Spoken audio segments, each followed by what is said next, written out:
Muy buenas tardes. Adelante con tu pregunta, tu consulta. Miss, tengo una consulta. ¿Podría enviarlo al chat, por favor? Sí, envía, por favor.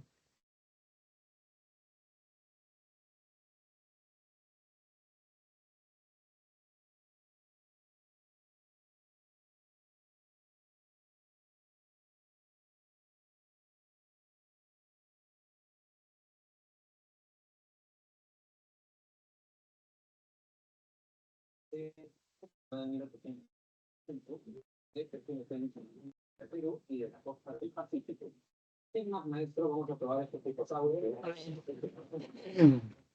Es de electroquímica tu tema, ¿verdad? Sí, Miss. No importa, sí, pues igual podemos resolverlo.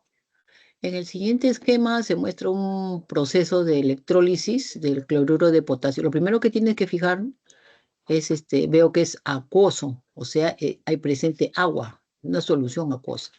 Eso va a determinar, ¿no?, cómo va a ser la reacción, la electrólisis. Donde circula una carga equivalente a 10 faradays, determine verdadero o falso de las siguientes proposiciones. Bien, vamos a,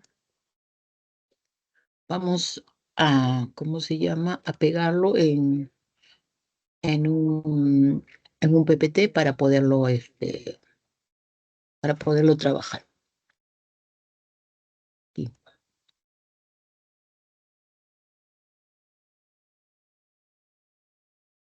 Entonces,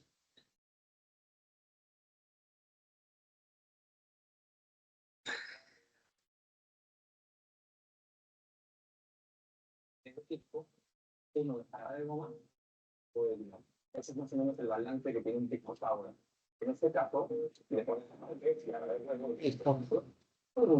Entonces ahora sí podemos. Ahí. Bueno,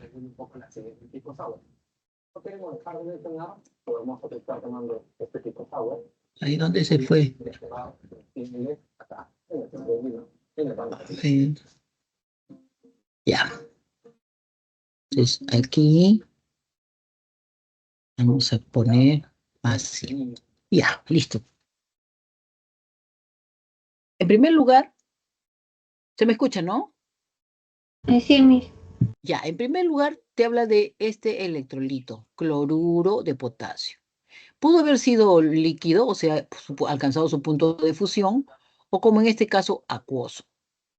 Si hubiese sido solamente cloruro de potasio líquido, o sea que alcanzó su punto de fusión, los únicos iones presentes serían catión potasio y anión cloruro, ¿cierto? Y estos son los que van a ir a migrar a cada electrodo. Este se va al cátodo, este se va al ánodo a hacer oxidación, el otro va a ir a hacer reducción. ¿Estamos claros? Pero como es acuoso, se forma catión potasio, correcto. Se forma anión cloruro, correcto, pero también hay agua. Entonces, uno va a tener que ir al ánodo y el otro va a tener que ir al cátodo. ¿Quién va al ánodo? El primero que gana es este. Entonces, este cloruro, ¿cierto?, pierde un electrón y se va a formar este cloro monoatómico. Pero este cloro monoatómico, así tal como está, no existe, sino que se tiene que enlazar con otro átomo de cloro para formar la molécula de cloro, que sí es gaseosa. Entonces, al poner 2 aquí, esto también tiene que ser 2. Y esto también tiene que ser 2. Ya no es 1, sino es 2. ¿Estamos claros? Sí, Miss. Entonces tú dices, en el ánodo, esto se ha formado en el ánodo. ¿Y qué se ha formado en el cátodo? ¿Quién ha ido a reducirse? Porque en el ánodo ocurre siempre oxidación. Entonces, ahora, ¿quién fue el cátodo? La competencia era entre el potasio y el agua. Gana el agua. Siempre que es un metal alcalino, el agua gana. Entonces, el agua va a reducirse porque tiene que ir al cátodo y en el cátodo solamente ocurre reducción. En el cátodo ocurre solo reducción. En buen lenguaje, entonces, el agua se tiene que reducir. Reducir el agua implica que se va a formar hidrógeno, ¿no? Entonces, el hidrógeno gaseoso se forma en el cátodo. Podemos decirnos, el agua, ¿con qué número de oxidación? En el agua, el hidrógeno, ¿con qué número de oxidación está? Siempre, más 1. Más 1 por 2, más 2. Entonces digo, el hidrógeno desde más 2 está pasando a hidrógeno 0, ¿cierto? Quiere decir que está ganando un electrón. Pero el hidrógeno debe ser diatómico porque es gaseoso, molecular. Lo que se va formando son moléculas de hidrógeno en el cátodo. Entonces le pongo 2. Entonces esto tiene que ser 2 y esto tiene que ser 2, ¿no? Entonces se forma hidrógeno aquí. Tenemos que poner 2 acá.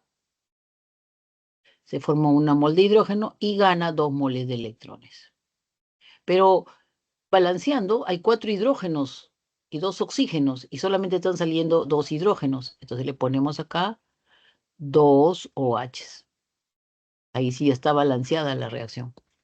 Entonces, esta es la reacción que se da en el cátodo. Esa reacción se llama de reducción.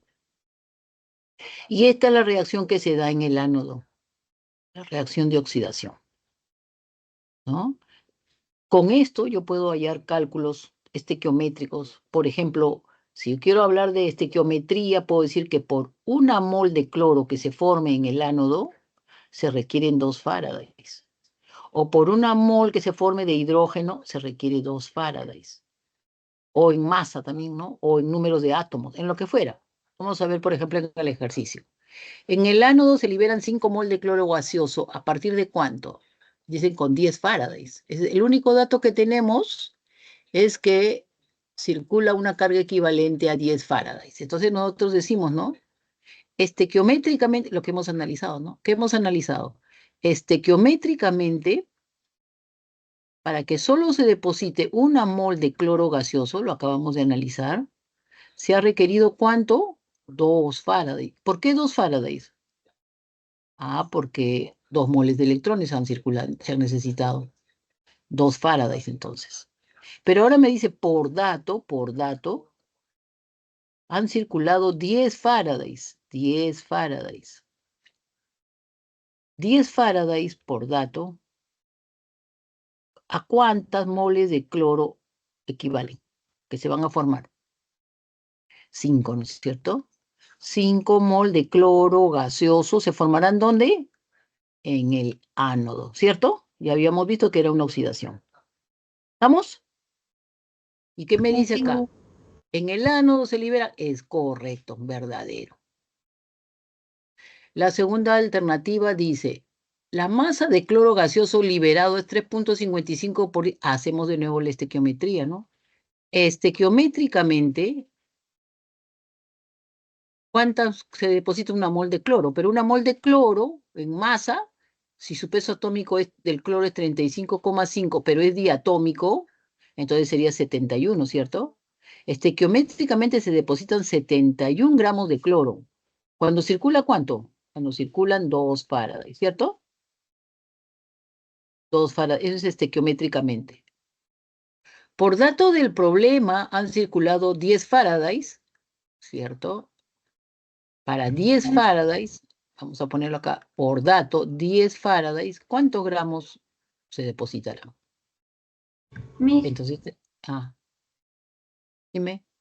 2 Faraday se refiere a que por el cloro que es diatómico, ¿cierto? No, ¿Mm? no.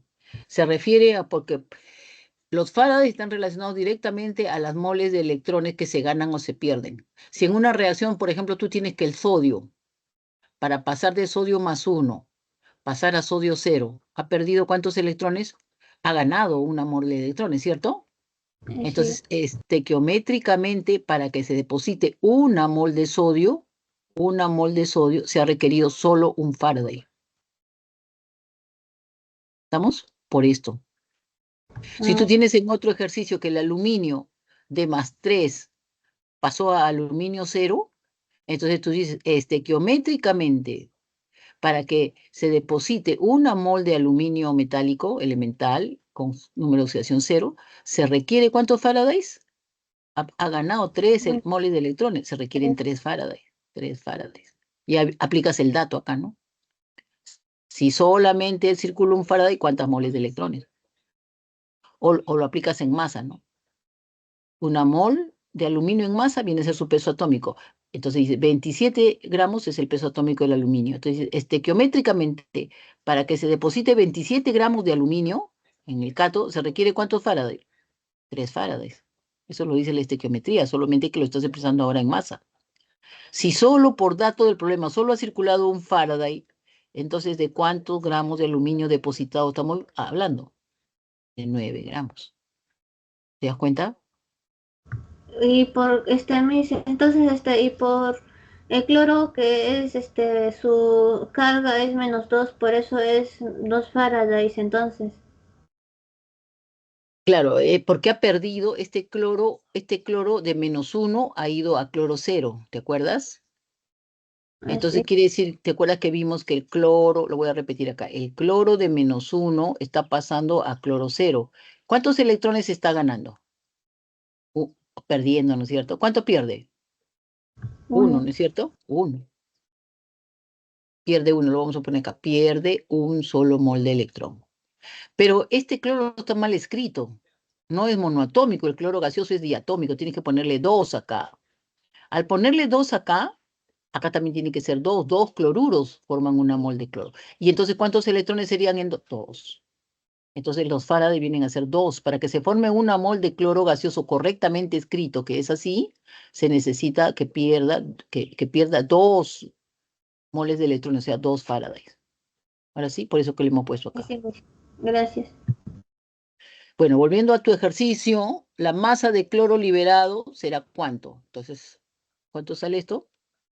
71 por 10, 710 entre 2 sería 355, ¿no? ¿Cierto? Sí, Y ahí dice 355 salieron, ¿cierto? 350, lo que es lo mismo, 3,55 por 10 al cuadrado, ¿no? Gramos, ¿cierto? Verdadero, entonces, verdadero. El otro dice, la solución en la cuba electrolítica tiene carácter alcalino. Si estas dos reacciones se están llevando a cabo, lo que hemos puesto en recuadro, y se está formando OH, no. ¿Qué característica le va a dar a toda la solución? Alcalina, alcalde. ¿no es cierto? Porque, claro, Sí. porque hay OH. Entonces dice, la solución de la cuba electrolítica tiene carácter alcalino. Correcto, porque se forma oxidrilo. Y ese oxidrilo al final se va a enlazar con el sodio. En realidad se forma hidróxido de sodio, ¿no? Igual sigue siendo alcalino. En el electrodo de carga negativa, ¿quién es el electrodo de carga negativa? Es el que tiene que atraer a los de carga positiva, a los cationes. ¿Y quiénes son los cationes ahí? El potasio, ¿no es cierto? El potasio. Pero esto era acuoso. Entonces, en el electrodo de carga negativa, que es El este, agua. no, pues el potasio se queda en su sitio, porque aquí en el electrodo de carga negativa, ¿quién ha venido? El agua, ¿no es cierto? El agua ha ido a reducirse, no ha ido el potasio, por eso se hace falso. No ha ocurrido reducción del potasio. ¿Está bien? Sí, Miss. Gracias. Muchas gracias, No, Miss. no tiene por qué.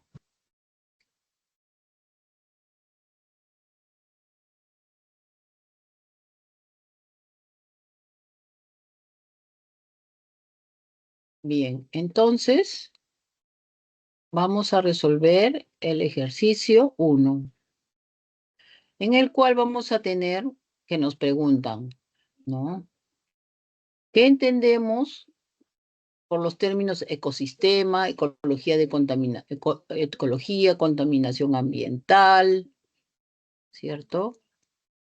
En fin. Entonces, lo primero que realizamos es el concepto, ¿no? Por ejemplo, componente vivo de un ambiente. ¿A quién se están refiriendo? Al componente biótico, ¿cierto? El componente biótico. ¿Listo? Entonces, sería ello, ¿no? Por ejemplo, tenemos aquí alteración del equilibrio de un ecosistema. ¿Quién es el que causa la alteración? ¿O cómo se llama eso? Se llamaría contaminación ambiental, ¿cierto? Contaminación ambiental. Luego, por ejemplo, energía solar, pH del suelo. ¿Qué viene a ser? Factores físico-químicos, ¿no? Factores físico-químicos. ¿Listo? Y así, entonces ya tenemos que podemos... ¿La ecología qué cosa estudia? Estudia, la ecología estudia estudio del ecosistema, ¿cierto? Ecosistemas, ¿no? Entonces tenemos ahí que podemos relacionar y tener la respuesta. ¿Listo? Entonces la clave sería la A.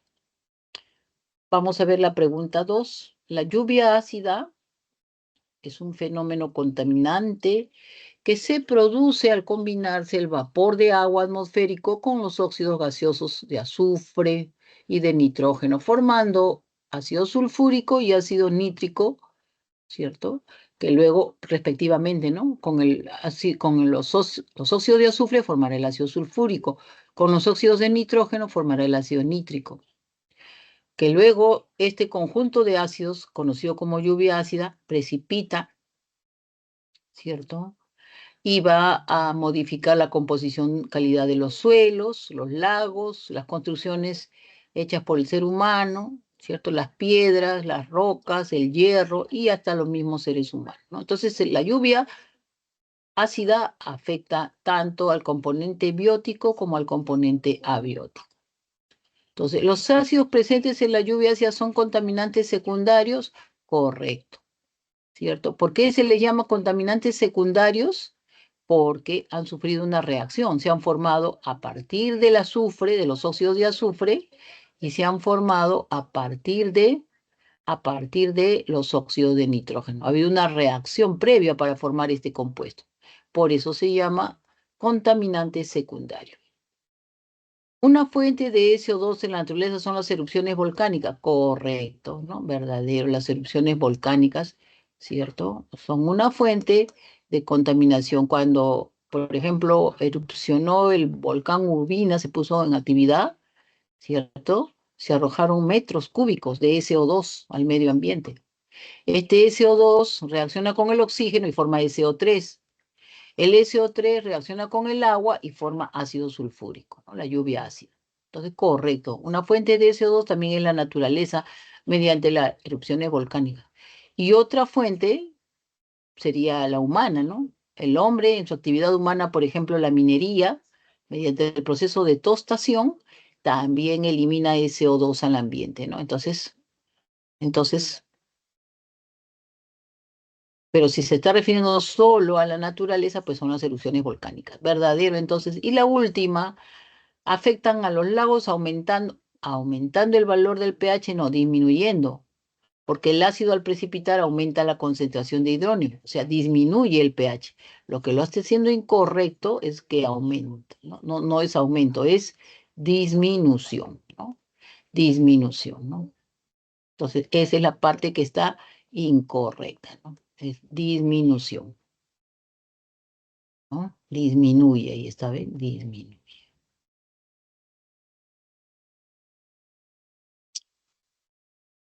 Bien, entonces la clave sería la B,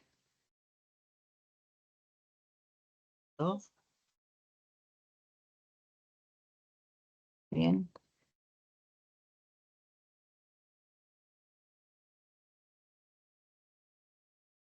vamos a ver la siguiente pregunta, que es la pregunta 3.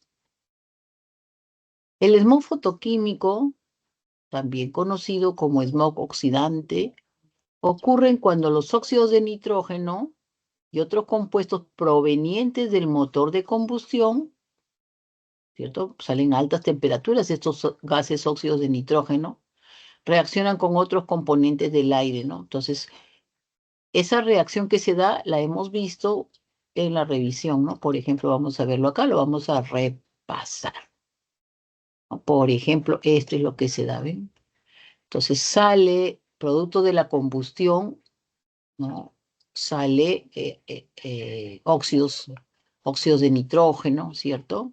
Puede ser el dióxido o el monóxido, ¿no? Una buena parte de los óxidos de nitrógeno con el agua forman ácido nítrico, que ya hemos visto que pues forman la lluvia ácida, ¿cierto? Hemos dicho que la lluvia ácida. Entonces, una buena parte de ellos, ahí está, lo estoy señalando, ¿no? Sale ¿no?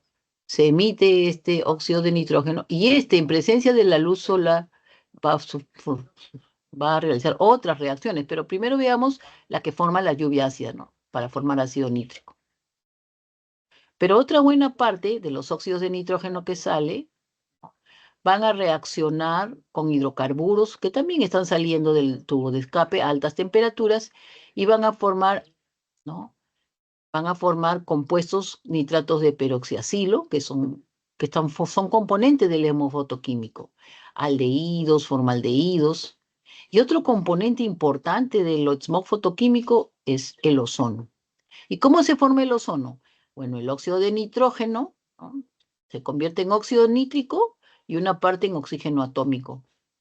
Ese oxígeno atómico reacciona con el oxígeno molecular y forma el ozono, ¿no?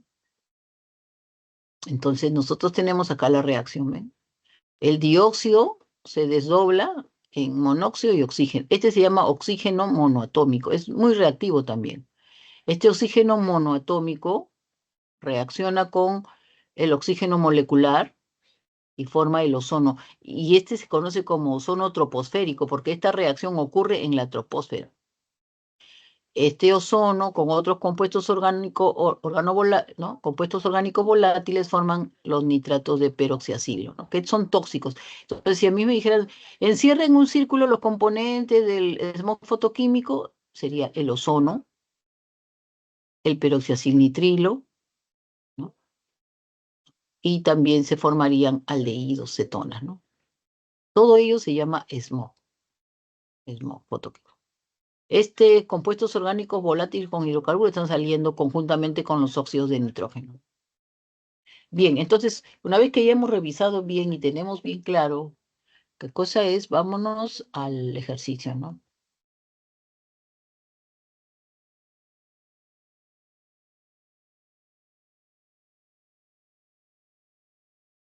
Bien. Entonces dice, el smog fotoquímico, también conocido como smog oxidante, ocurre cuando los óxidos de nitrógeno y otros compuestos provenientes de los motores de combustión reaccionan con los componentes del aire, ¿no? Por acción de la radiación solar, produciendo sustancias oxidantes, ¿no? Ya hemos visto el ozono, aldehído, formaldehído, ¿cierto? Peroxiacilnitrilos, ¿no? Con respecto a la fuente principal del smog fotoquímico, marque la alternativa correcta. ¿La actividad doméstica genera smog? No, porque al cocinar se utiliza combustibles como el propano, el butano, el gas natural, y este,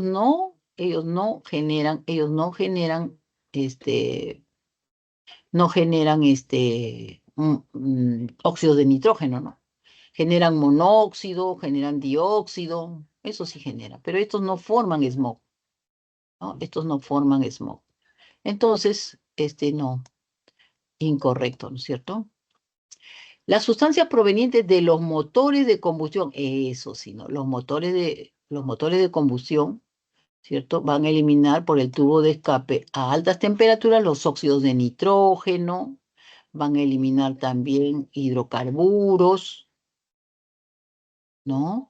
Y compuestos orgánicos volátiles, y ellos van a reaccionar y van a formar el famoso smog fotoquímico. Entonces, esta es la correcta. ¿No? Los desechos de industrias textiles como tintes, colorantes, los desechos de industrias textiles como tintes y colorantes contaminan las aguas, no la atmósfera. Y aquí estamos hablando de contaminación de la atmósfera, ¿no? Componentes del aire. Ah.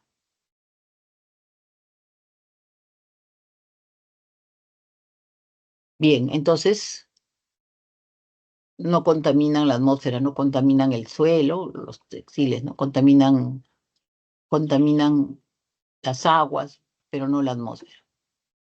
La otra alternativa, la tostación de minerales metálicos en la metalurgia, no, la tostación produce SO2 y el SO2 forma lluvia ácida, ¿no? Contamina el aire atmosférico, pero no contamina, pues, no forma smog fotoquímico, ¿no? La última,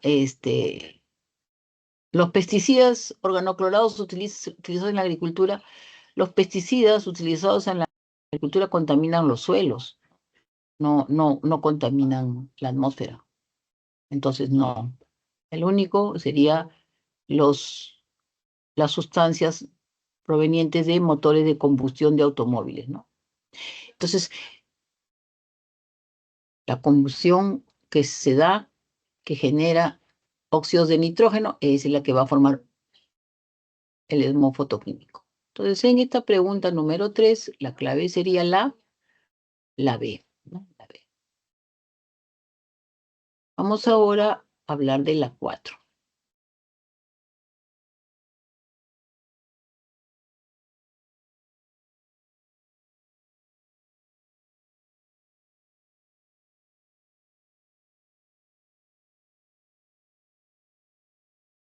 Los óxidos de carbono y dióxido son contaminantes primarios que afectan tanto al ambiente como a la salud.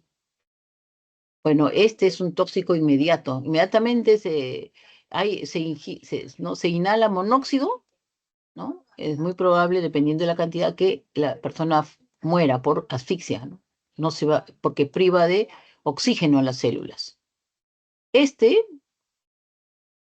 Directamente para el hombre, es un contaminante, sí, pero a largo plazo, con altas concentraciones. Es un contaminante para el ecosistema, sí, porque aumenta el efecto invernadero, ¿no? Pero son dos cosas diferentes. Entonces dice, el CO2 es un gas de efecto invernadero verdadero, verdadero, ¿no? Verdadero. Es un gas de efecto invernadero. Correcto. ¿El monóxido interfiere en el intercambio? Sí, ¿por qué? Porque forma la carboxihemoglobina y la carboxihemoglobina pues impide que entre a enlazarse el oxígeno con la hemoglobina, entonces ya no se forma oxihemoglobina, se queda como carboxihemoglobina. Entonces las células quedan, ¿no? Quedan limitadas, prohibidas, ¿no? Inhabilitadas para transportar oxígeno porque el oxígeno no se llega a unir a la hemoglobina. Ambos gases son tóxicos. Bueno, tóxico propiamente es el monóxido, ¿no? Propiamente tóxico es el monóxido. ¿Listo? El monóxido. El CO2, el CO2 pudiera ser a altas concentraciones, pudiera ser, ¿no? Entonces, si consideramos que tóxico se asocia más a veneno, entonces, pues el veneno aquí sería el monóxido de carbono, ¿no? Este que está acá. Pero no el CO2. Y acá nos dice que los dos, ¿no? Ambos gases, por eso lo hace incorrecto. Por eso lo hace incorrecto. ¿Listo? Entonces en la 4 la clave sería la D. Pasamos a la 5.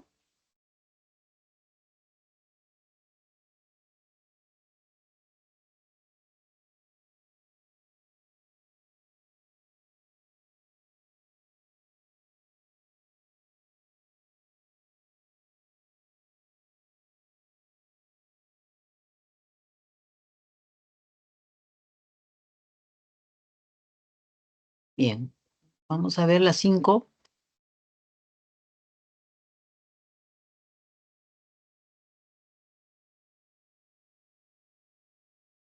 Vamos a ver. En la pregunta 5 nos dice, la capa de ozono cumple una función protectora para los seres vivos, ya que filtra el paso de ultravioleta. Correcto. Disminuyendo entonces, ¿no? Que nos llegue la ultravioleta, ¿no? totalmente a la Tierra, ¿no? Esto se puede ver en esta grafiquita muy bonita que está por acá.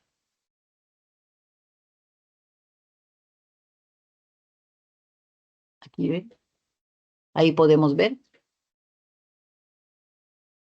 cómo la capa de ozono, en alguna, ¿no? El ozono que está en la estratosfera nos ayuda, nos previene, ¿cierto?, de que nos llegue el 100% de la radiación ultravioleta, ¿no? Entonces, el ozono actúa como un escudo protector frente a la ultravioleta. ¿Dónde? En la estratosfera, ¿cierto?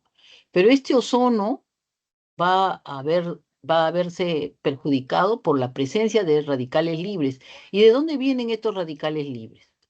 Estos radicales libres vienen de que el hombre en la actividad humana utiliza sustancias llamadas freones, ¿no?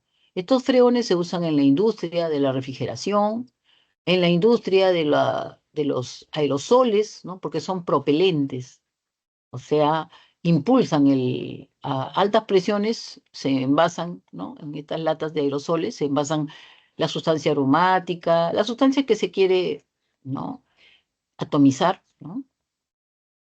Y entonces el clorofluorcarbono actúa como un impelente. El problema está que estos clorofluorcarbonos rompen un enlace acá por acción de la ultravioleta y se forman radicales libres. Lo vamos a ver en esta reacción, ¿ven?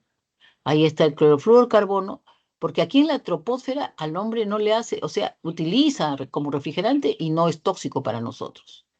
Pero cuando este clorofluorcarbono que ya quedó libre por acción de uso de refrigerantes y acción de aerosoles, queda libre, viaja, por así decirlo, hasta aquí, hasta la estratosfera. Y aquí va a reaccionar con el ozono, ¿no?, en presencia del ultravioleta. Entonces, esa reacción la podemos ver acá, ¿ven? Los clorofluorcarbonos, en presencia del ultravioleta, van a formar radicales libres. Estos radicales libres son muy reactivos. Entonces, un radical libre que puede ser este o este otro, ataca a un ozono. ¿Por qué? Porque necesita aparear este electrón desapareado, este radical libre. Entonces ataca, lo más cerca que encuentre es el ozono y se produce esta reacción. El ozono se convierte en oxígeno molecular y se genera otro radical libre. Este ozono se desdobla, ¿no? Este oxígeno se desdobla en dos oxígenos monoatómicos. Y un oxígeno monoatómico reacciona con otro radical libre, se vuelve a formar oxígeno molecular y otra vez otro cloro radical. La característica de estas reacciones, de radicales libres, es que se forman radicales libres en cadena. Entonces, este vuelve a atacar de nuevo aquí, por ejemplo, como si fuera esta reacción de nuevo se produce, ¿no? Y así sucesivamente. Entonces, en el texto nos está indicando eso en forma descrita, ¿no? A ver, vamos a verlo acá. Nos dice, la capa de ozono cumple una función protectora para los seres vivos, ya que filtra el paso de la radiación ultravioleta, disminuyendo la acción dañina de esta. La radiación ultravioleta podría destruir el fitoplancton, ¿no?, que es la base de la cadena alimenticia marina, y al ser humano, un aumento de casos de cáncer a la piel. Al respecto, marque verdadero o falso. ¿Los clorofluorocarbonos pueden dañar la capa de ozono? Definitivamente que sí, ¿no? Justamente por eso se les considera tóxicos, ¿no? Contaminantes, ¿no? Porque dañan la capa de ozono, ¿no? Mediante la reacción que acabamos de ver. La capa de ozono se utiliza en la alta, sí, correcto. La capa de ozono, de ese oxígeno protector, de ese ozono, está justamente en la estratosfera o alta atmósfera. Correcto, verdadero los dos. El ozono se transforma en oxígeno monoatómico por reacción del clorofluorcarbono. Lo acabamos de ver, ¿no? El ozono, vamos a verlo acá. El ozono se transforma, ¿cierto?, por acción del cloro radical, ¿no? Entonces, cuando nos dice aquí,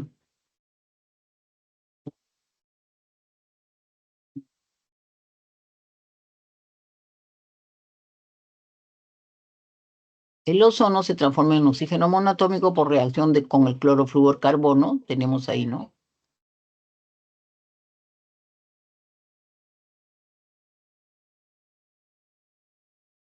Por acción con el cloro radical, ¿no? ¿Listo?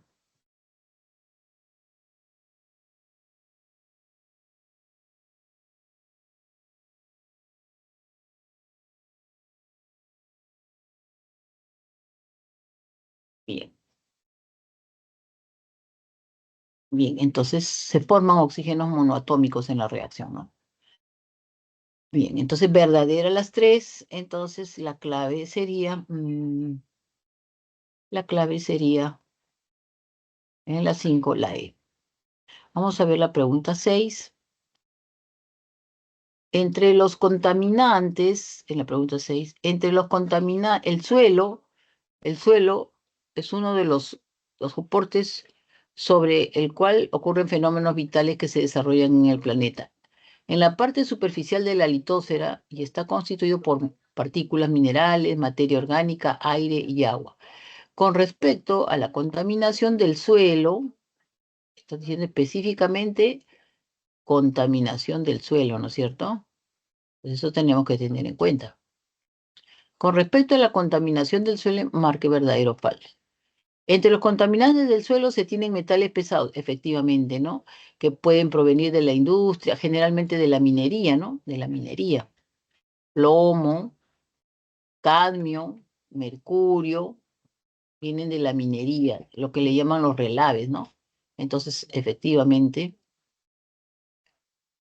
correcto, ¿cierto? Son metales pesados.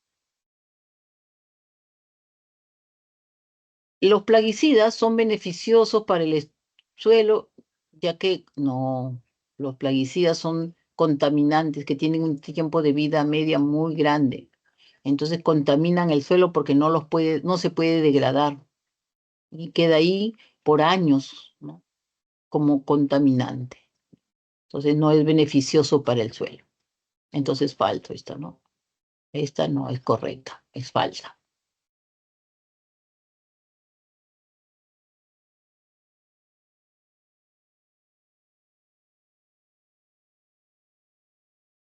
Falsa.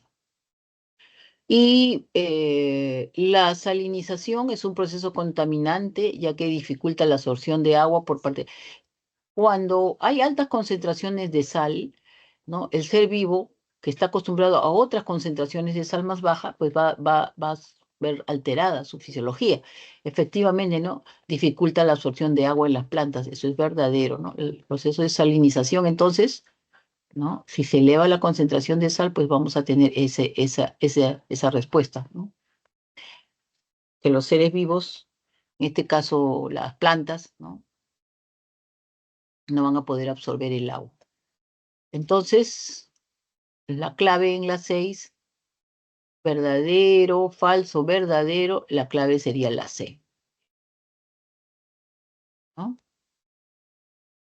Vamos ahora a hablar de la pregunta 7.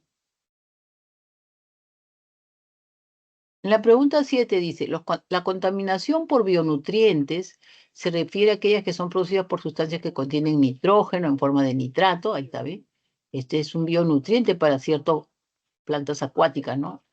Otro bionutriente, los que tienen amonio, nitrógeno, amonio, también es otro bionutriente para las plantas, para algún tipo de vegetación acuática, ¿no? Y los iones fosfato, ¿no? También los polifosfatos. También son nutrientes para un tipo de vida acuática, por ejemplo, las algas, ¿no? El crecimiento de esas formas de vida acuática, ¿no? Que son las algas básicamente, ¿no? El crecimiento desmedido se va a llamar eutrofización de las aguas, ¿no? Entonces, el crecimiento desmedido de algas se conoce como eutroficación. La eutroficación involucra una serie de alteraciones. Por ejemplo, podemos verlo aquí, podemos verlo en esta vista. Vamos a ver la eutroficación, esta que está acá. Entonces, ¿qué observamos? ¿No? que puede haber una eutroficación natural, ¿sí? Se va dando lentamente, ¿no? Pero es lento el proceso, pero hay un equilibrio entre ellos, ¿no? Esa es una eutrofización natural, ¿no? Pero una eutrofización antropogénica por la presencia de sustancias como derivados de fosfatos, aquí está, ¿ve? De nuevo, ahí está el fosfato, ¿cierto? Nitratos, ¿no? Entonces van a incrementar el crecimiento de algas en forma desmedida. Privan de la luz ya no se sintetizan alimentos, hay poco paso de la luz, se acumulan nutrientes, una acumulación de nutrientes provoca un crecimiento desmedido de estas algas, ¿no? De estos nutrientes, de nitrato, de fosfato. Paralelamente, el oxígeno va escaseando. ¿Por qué escasea el oxígeno? En primer lugar, porque ya no hay un intercambio gaseoso, ¿no? Se ha puesto como una capa aquí, en la parte superficial, de algas. La materia orgánica se descompone y eleva la temperatura, ¿no? ¿Listo? Y esas toxinas que se forman elevan la temperatura, y al elevarse la temperatura, el poco oxígeno que queda atrapado ahí no se disuelve, ¿no? Porque sabemos que los gases, cuando eleva la temperatura, los gases no se disuelven. Entonces, eso se traduce en una demanda de oxígeno, que se conoce como demanda bioquímica de oxígeno, ¿no? Como decir, el oxígeno escasea tremendamente. Como consecuencia de que escasee el alimento, ¿no? La demanda bioquímica de oxígeno se incrementa mucho, comienzan a morir toda forma acuática que no sean algas, ¿no? Entonces los peces y otras formas acuáticas desaparecen.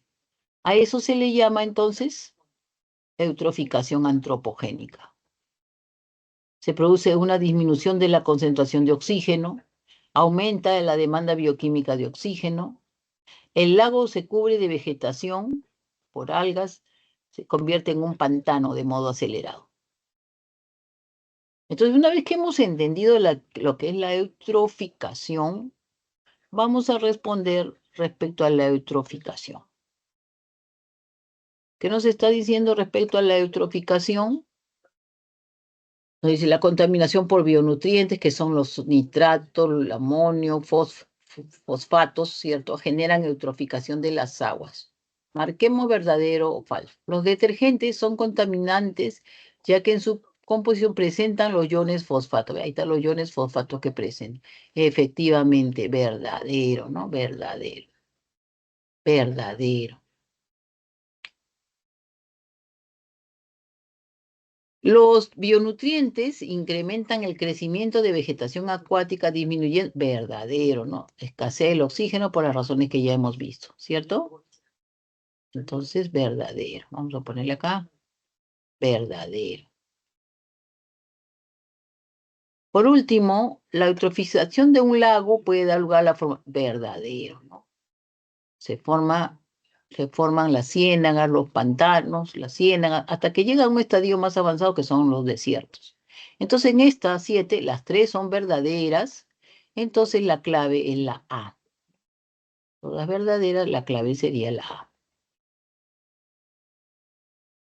Vamos a ver la pregunta 8. La empresa Sedapal se encarga de la potabilización del agua en la ciudad de Lima, encargándose también de la distribución en toda la ciudad. El proceso de potabilización consta de una serie de etapas que hacen que el agua sea apta para el consumo. Cuando decimos agua potable, estamos diciendo que agua potable significa agua apta para el consumo humano.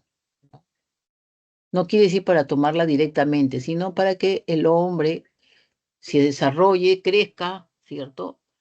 Y que el agua no sea una fuente de contaminación. Entonces, marque verdadero o falso. Para eso, para hablar de los procesos en la potabilización, vamos a repasar cómo es la potabilización del agua. Entonces, vamos a y vamos a ver aquí todos los procesos que se llevan a cabo. El agua es desviado de su cauce natural ¿no? Bajo un represamiento, ¿no? Entonces se almacena el agua, se desvía su cauce natural y se almacena en represas. Ahí está señalándome el represamiento. Pero esta agua que los ríos traen, agua dulce, esta agua viene cargada con cuerpos voluminosos como contaminantes, ¿no? Restos de cadáveres de animales, troncos, todo cuerpo voluminoso que se ha ido arrastrando a lo largo del cauce del río. Entonces es necesario retirarlos. ¿Y cómo se retira?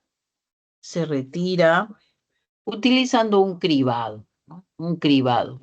El cribado entonces sirve para retener cuerpos voluminosos, ¿no? Aquí vamos a ver que queda retenido, pues, los troncos de árboles, los cadáveres de los animales muertos, etcétera, quedan retenidos aquí. El agua que pasa, porque esto es como un colador, ¿no? Como unos barrotes, viene cargado de arena, mucha arena, arena. Entonces, es necesario hacer un desarenado. Ese desarenado, o sea, retirar la arena, se hace por un proceso llamado sedimentación. Entonces, las partículas más pesadas se van al fondo de esta poza desarenadora. Y el agua, ya más libre de arena, va pasando, ¿no? Hacia otro tanque, ¿no? Hacia otro represamiento, hacia otra poza. En este caso, las pozas son como lagunas, digamos, ¿no? Son de grandes dimensiones estas pozas desarenadoras. El asunto es que el agua del río va desarenando conforme va pasando a diferentes pozas desarenadoras y la arena queda sedimentada acá. Entonces el agua pasa aquí ya libre de arenas prácticamente, desarenado, ¿no? El desarenado, que se produce por sedimentación de las arenas. Luego, está ya en esos tanques, en esas pozas, se hace una primera cloración. La cloración aquí, ¿no?, se hace para bajar la carga microbiana. Por ejemplo, si se añade ácido hipocloroso, se va a formar hipoclorito, se va a formar protones.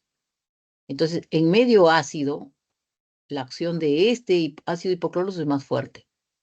Este ácido hipocloroso, entonces, y el ácido cloroso se le llaman cloro residual. Otra forma de utilizar la cloración es con el cloro directamente, pero que tiene que, al caer al agua, sobre el agua, forma el ácido hipocloroso. Entonces, el ácido hipocloroso se vuelve a formar. Tanto el ácido hipocloroso como el hipoclorito se le llama el cloro activo, el cloro residual, así se le llama. Es el cloro que tiene esa capacidad de bajar la carga microbiana. ¿Listo? Posteriormente, el agua se deja en reposo unas 7 horas, poco más o menos, y se lleva a un almacenamiento ahí para que actúe el cloro. Luego, ¿no?, el agua, aquí, ¿no?, embalsamiento. Luego el agua, si bien es cierto, ya la arena fue retirada de la sedimentación, ya tiene poca carga microbiana o casi nada, pero sigue siendo un agua turbia, turbia, como si fuera agua sucia, pero ya no puede precipitar porque las arenas ya precipitaron.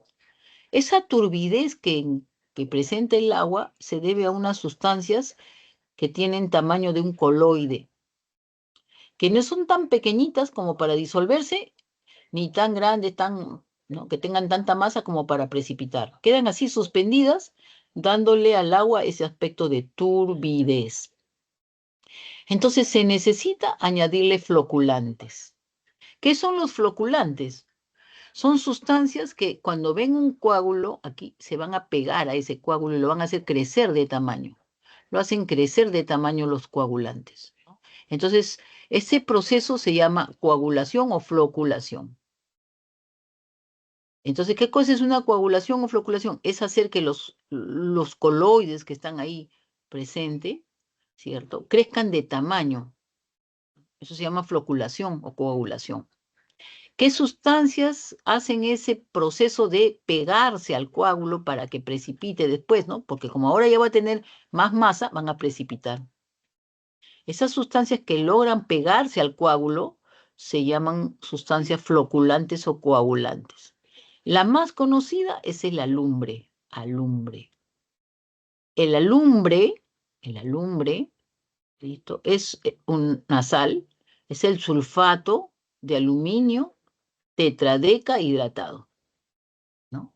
Existen otras, el sulfato férrico anhidro, el sulfato ferroso heptahidratado, el hidróxido de calcio, el cloruro férrico, diferentes sustancias, pero la más conocida es esta, el alumbre. Entonces, este alumbre se añade al depósito, al agua, ¿no? A los tanques de agua y se va a pegar aquí a los coágulos, a todo lo, y va a hacer que precipiten. Entonces, una vez que se ha formado, se ha floculado, ¿no? Entonces se elimina esa turbidez. ¿Por qué? Porque esos coágulos, ¿no? Que se han formado van a precipitar por gravedad, entonces se retira, se decanta, ¿no? Ahí están decantándose los coágulos pesaditos y solamente pasa el agua transparente ya, ¿no? Ya ahora sí, después de la coagulación, el agua es transparente como la conocemos, ¿no? Incolora. Se asegura de nuevo que no vaya a haber ningún germen patógeno, se vuelve a añadir o cloro, o lejía, o hipoclorito, cualquier sustancia cloroactivo, cloro. Por eso que se le llama segunda cloración o desinfección propiamente, ¿no? A la primera se le llama precloración o primera cloración, ¿no? Esta baja la cantidad de carga microbiana, no, no olvidemos que aquí han habido animales muertos, han habido un montón de cosas. Entonces, baja la carga microbiana en la primera precloración. Entonces, habíamos dicho que una vez que coagula, ¿cierto? Mediante los coagulantes o floculantes como el alumbre y etcétera, se decanta y se filtra, ¿cierto? Se decanta, se filtra y ya tenemos el agua totalmente incolora. A esta agua se le añade una segunda cloración y ahora sí tenemos el agua totalmente apta para el consumo humano. Se almacena y luego se lleva pues a la red, ¿no? A la red de distribución. Y nosotros gastamos el agua, pues, como nos parezca, ¿no? Total agua, ningún día se va a acabar. Falso, ¿no? El agua es un recurso que se va a acabar, es un recurso que se agota. Bien, entonces vamos a responder nuestra preguntita en los ejercicios de clase que nos hablaba sobre potabilización. La empresa Sedapal se encarga de potabilizar el agua en la ciudad de Lima, encargándose también de la distribución en toda la ciudad. El proceso de potabilización consta de una serie de etapas que hacen que el agua sea apta para el consumo humano. Al respecto, marque la secuencia correcta de verdadero o falso. ¿Qué nos dice? La sedimentación se lleva a cabo con el uso de sustancias coagulantes como el sulfato. No, sedimentación es de la arena. La arena sedimenta, ¿no? Entonces, la sedimentación no necesita ninguna sustancia, ningún coagulante. ¿Estamos claros? Entonces, eso es incorrecto. La sedimentación es para las arenas, ¿no? La turbidez se hacen con coagulantes. Y este sí es un coagulante, ¿no? La turbidez. Entonces, incorrecta la primera, ¿no?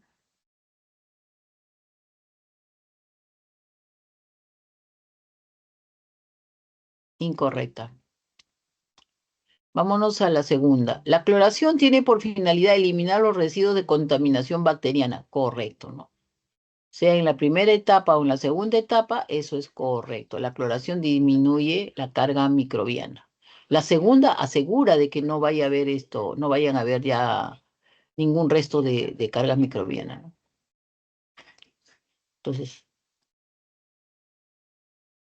Entonces correcta la segunda. Entonces, y la tercera, la turbidez de las aguas se elimina mediante, no, la turbidez de las aguas se elimina mediante coagulación o floculación. ¿Listo? Entonces, esto es incorrecto. La turbidez es por coagulación. ¿Listo? Bien, entonces, falso, verdadero, falso, la clave sería falso, verdadero, falso, la clave sería la E, ¿cierto? Vamos a ver, ¿no? En el proceso que hemos visto de la potabilización del agua, ¿qué procesos son físicos y qué procesos son químicos, les parece? Por ejemplo, el represamiento del agua es un proceso físico, ¿no? El desvío del cauce es un proceso físico, vamos a ponerle así, proceso físico. El cribado es otro proceso físico. La sedimentación de las arenas es un proceso físico, la sedimentación. La precloración, aquí sí es un proceso químico porque hay reacciones químicas, ¿no? El cloro actúa con el agua y forma el ácido hipocloroso, etcétera, etcétera, ¿no? Entonces, aquí sí es un proceso químico, químico. Luego viene el envasamiento, que es el reposo, ¿no?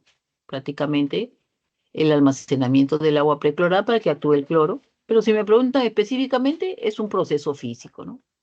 Físico. La adición de coagulantes, el proceso de coagulación, ¿qué sería? Físico, es un proceso físico. No, pero es que se pegan los, sí, pero no hay reacción química. El coagulante se pega al coágulo nada más para que precipite, pero no hay cambio químico. Entonces es físico.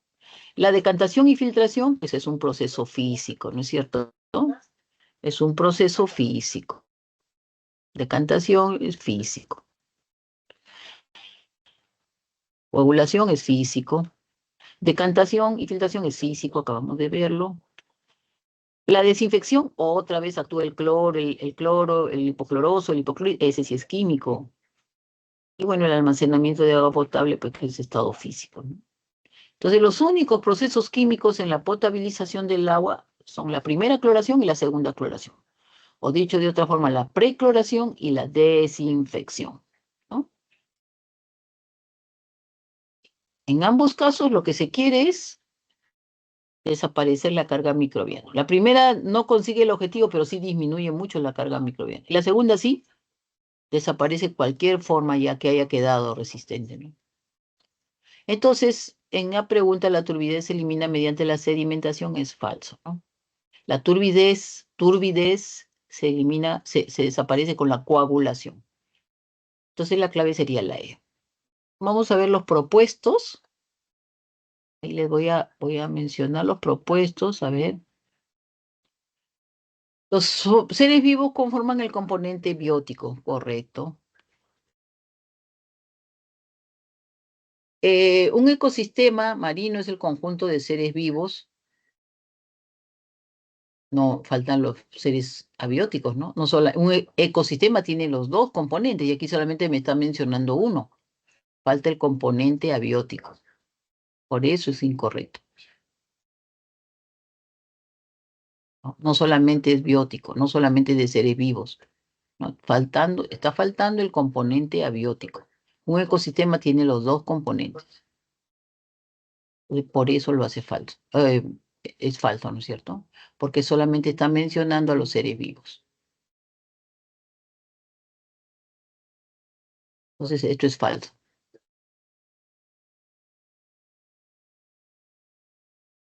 ¿Listo? La segunda dice,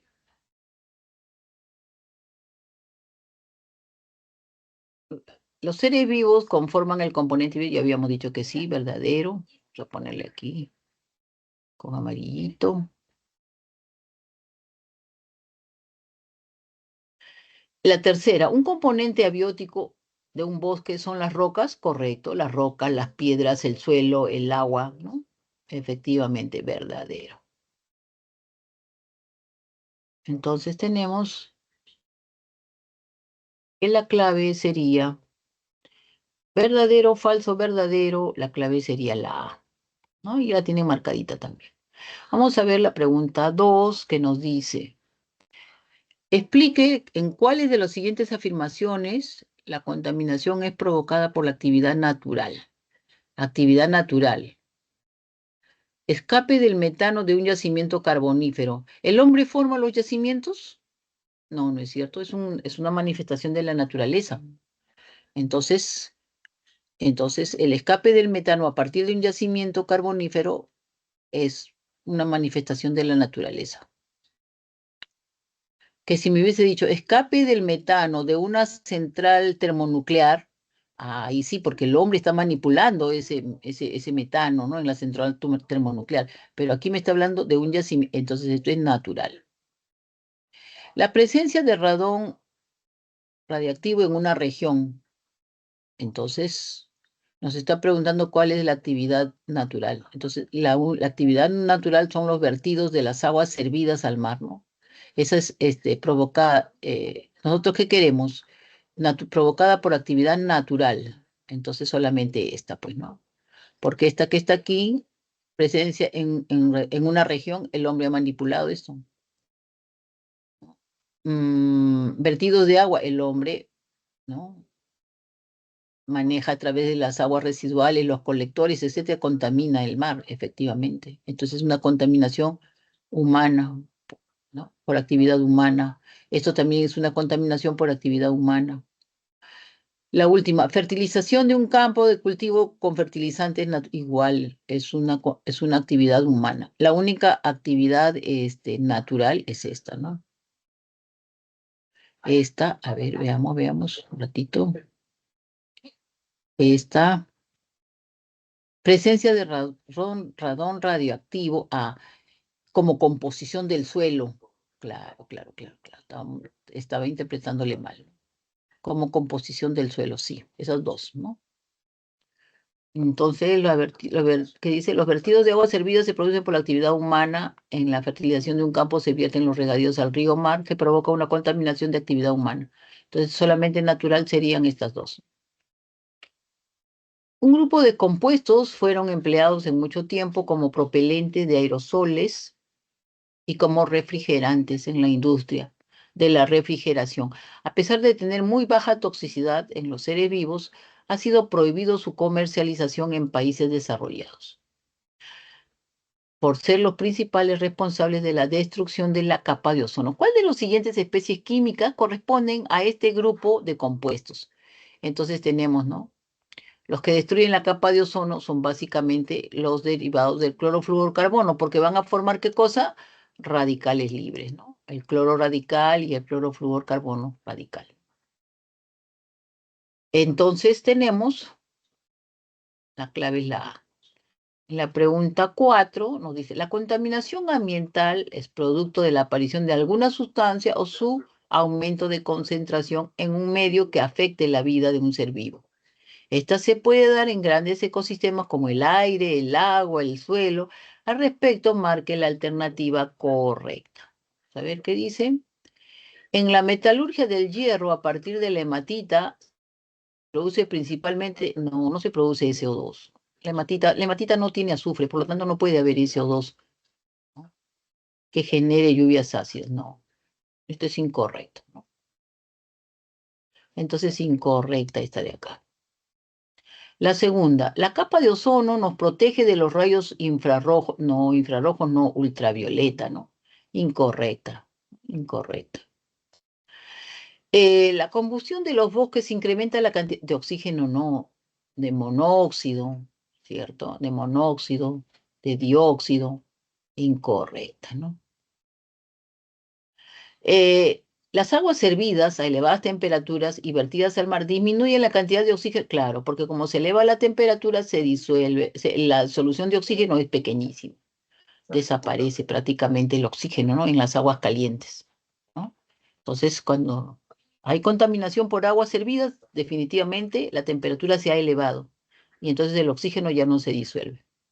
La última, la 4E dice, la combustión completa de hidrocarburos incrementa la no, de monóxido, no, completa, ¿qué significa? Dióxido, ¿no? Dióxido de carbono. Por eso lo hace incorrecta, porque no es monóxido, es dióxido de carbono. Aquí lo tenemos, entonces, la clave sería la D, ¿no? Dióxido, ¿no? La combustión incompleta incrementa la combustión de monóxido, no de, ¿no? bueno, no sé qué, la combustión completa genera monóxido, no, sino dióxido. Bueno, no sé qué dice acá. Incompleta genera, la incompleta es la que genera monóxido, ¿no? Pero acá me está preguntando por la completa, y la completa es dióxido. En la pregunta 5 que relacione floculante. ¿Quién es el floculante? Pues este de acá es el floculante, ¿no? Ese es el floculante, este es el floculante, ¿no? Este es el floculante. El cloro es el desinfectante. El cloro es el desinfectante, bajo cualquier forma, hipocloroso o hipoclorito. Ahí está el cloro desinfectante. Y entonces nos queda que este sulfato, el cobre, siempre actúa como un desinfectante de algas, ¿no? Siempre, y ahí, aunque no lo hubiese conocido, lo sacaba, ¿no? El cloro es desinfectante de algas. ¿Listo? Bien, entonces la clave sería la C. ¿Listo? La C. Bien, hemos terminado. Les agradezco la atención para los que vayan a revisar este video. Si no aprovecharon este espacio, bueno, será porque no han querido. De mi parte, siempre he estado a la disposición de apoyarlos. De todas maneras, les deseo mucho éxito, ¿no? En este proceso, ¿no? Y que pronto, pues, estén ya gozando de su condición de universitarios. Muchas gracias.